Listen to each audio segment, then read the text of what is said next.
नमस्कार शेतकरी मित्रांनो. तर आज आपण कपाशीच्या प्लॉटमध्ये बघितलं असेल की असे पानं पडत आहे, तुमचे असे पानं पिवळे पडत आहे, असे पानाचा कलर चेंज होतो आहे.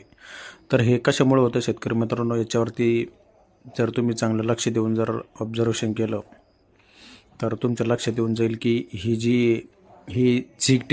झिंक डिफिशियन्सी मित्रांनो कपाशी पिकामध्ये आलेली. आणि झिंक डिफिशियन्सी आल्यामुळं व्हर्टिसिलियमर हा नावाचा रोग या आपल्या कपाशी पिकावरती येण्याची शक्यता असते.